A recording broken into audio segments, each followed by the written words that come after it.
avec David Carré, le coach de la JOCR B, ici à Gueugnon. Donc victoire de la JOCR 2-0. David, bonsoir, merci de vous arrêter à notre micro. David, l'analyse, elle est comment ce soir? Vous l'emportez 2-0. Vous êtes tombé sur une belle équipe de Gueugnon, je pense que c'est votre analyse. Mais malgré tout, vous réussissez aujourd'hui à faire preuve de réussite et voilà, marquer ces deux buts qui vous font énormément de... C'est facile de dire ce que je veux dire quand on a gagné le match, mais c'est vrai que le score aurait pu être inversé. On a souffert sur la fin d'un première mi-temps. Et puis on a modifié, je pense, l'état d'esprit aussi en début de deuxième mi-temps. Et puis on a la réussite avec nous, parce que le premier but qu'on met, c'est un but venu d'ailleurs. C'est une très belle frappe de Ketkeo. Et puis après, sur un terrain ingrat, on n'était pas à l'abri d'un ballon en profondeur face à la vitesse des attaquants de Gueugnon. Et on a résisté, et puis le deuxième but est arrivé pour nous libérer.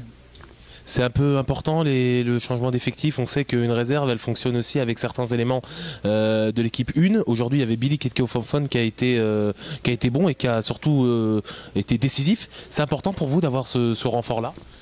C'est important surtout pour nos jeunes joueurs, parce que jouer qu'avec des jeunes, c'est difficile. On a un peu plus de maturité par rapport au match précédent. Et puis mon état d'esprit des joueurs pros qui descendent chez nous est irréprochable depuis le début de la saison. Et puis les joueurs qui descendent ont fini par gagner leur place au-dessus. Donc tout le monde a gagné dans les descentes des pros et ça se passe très bien. Dans le haut de tableau, on va retrouver Dijon FCO, puis le FC Monceau-Bourgogne.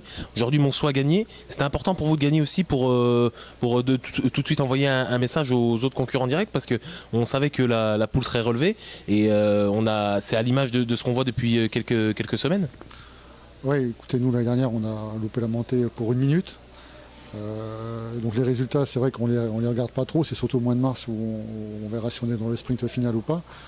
Maintenant, ce qui est important, c'est prendre les points qu'on mérite. Et je pense que l'état d'esprit des garçons et aussi avoir de temps en temps un petit peu de réussite nous permet pour l'instant d'être en haut du tableau. Et c'est bien plus agréable de travailler dans ces conditions. Merci. Avec Franck Révolta ici à Gueugnon, à Jean-Laville, après la défaite du FC Gueugnon ici contre la JOCR. Franck, merci de t'arrêter à notre micro. On sait que c'est jamais facile de s'arrêter après une défaite, et d'autant plus celle-ci, parce que Gueugnon a fait un bon match dans l'ensemble. Peut-être quelques choix techniques de temps en temps qu'on fait défaut un peu au FCG, mais globalement, comme nous disait le coach d'Auxerre, le score aurait pu être inversé aujourd'hui. Ouais, aujourd'hui c'est une grosse désillusion, parce qu'en première mi-temps on doit mener 1-0. On tape la barre, on a un manque de réussite.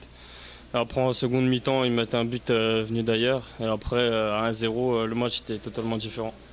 Justement, Gueugnon, il manque cette petite étincelle, ce petit brin de réussite.